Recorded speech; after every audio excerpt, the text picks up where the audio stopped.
Sir ఏం చేస్తుంటారు sir? Real estate real estate job. ఏంటి పరిస్థితి రియల్ ఎస్టేట్? చాలా గమ్య గోచరంగా ఉంది. సో ఇప్పుడు ఎలక్షన్ వచ్చింది కదా, ఏమన్నా ఊపి పెరిగిందంటారా? ఏం లేదు, ఎలక్షన్ వచ్చినా ఏం ఊపి పెరగలేదు. కానీ ప్రభుత్వం చాలా నిర్ణయాలు చాలా తప్పుగా ఉన్నాయి. ఏ విధంగా అంటారు నిర్ణయాలు తప్పంటే?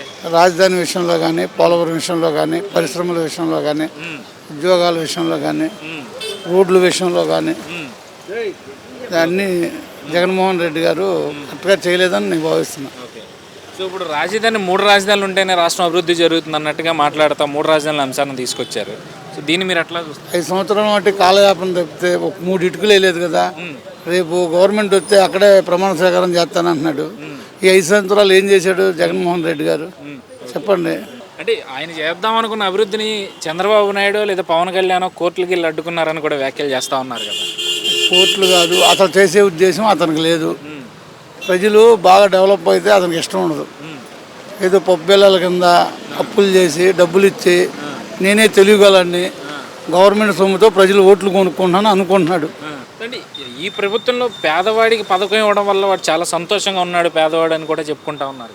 అంటే విద్య, వైద్యం, వృద్ధులకు పెన్షన్ వరకు ఏ ప్రభుత్వం అయినా ఇవ్వాలి.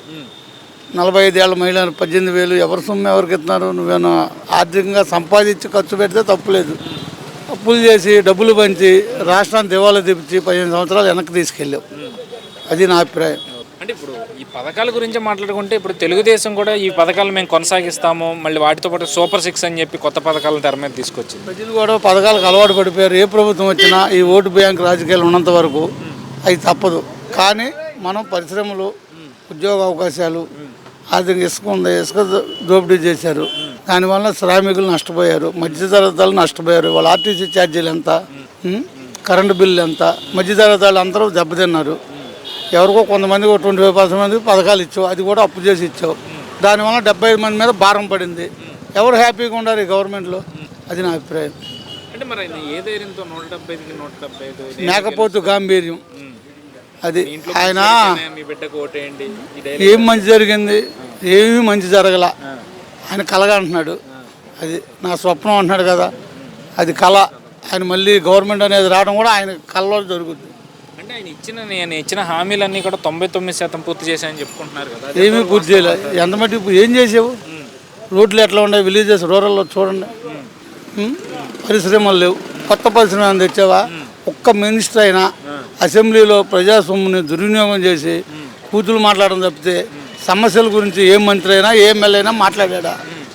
ఇప్పుడు ఇవన్నీ కూడా రేపు ఎలక్షన్లో ప్రభావం చూపుతాయి. ఎందుకు కంపల్సరీ? ప్రజలు రాజకీయ నాయకులే నటులు, ప్రజలు మహానటులు. చక్కగా చూస్తూ ఉంటారు, కరువు వాల్చి వాత పెడతారు.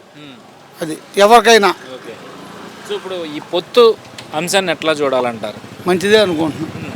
ఎందుకంటే జగన్మోహన్ రెడ్డి గారు 151 సీట్లు ఇస్తే ఆయన మొత్తం ఇట్లాగే ఉంటుందని, నేను 30 ఏళ్ళు పరిపాలిస్తానని చెప్పి రాష్ట్రాన్ని బీహార్ కన్నా ఘోరంగా చేసి ఇట్లా అసాంఘిక కార్యక్రమాలు ప్రోత్సహిస్తా.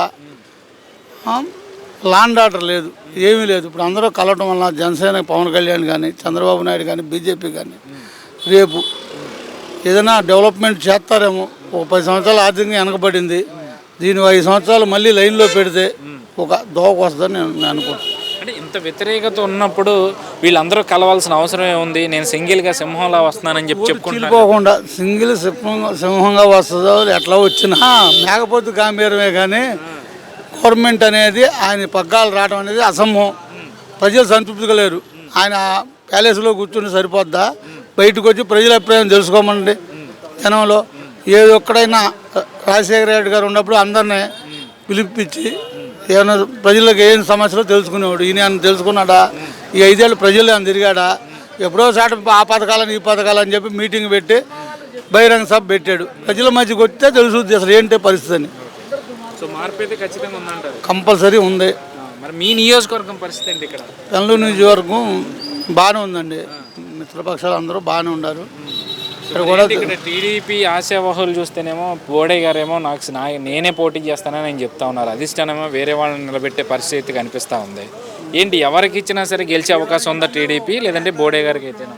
బోడేకి ఇస్తే మంచిది. ఒకవేళ ఎవరికైనా పార్టీ నిర్ణయం చేస్తే బోడే గారికి ఏదన్నా హామీ ఇచ్చి అందరూ కలిసి పనిచేస్తే కల్లూరు నియోజకవర్గం తెలుగుదేశం పార్టీ అభ్యర్థి విజయం ఎగరవేస్తారు.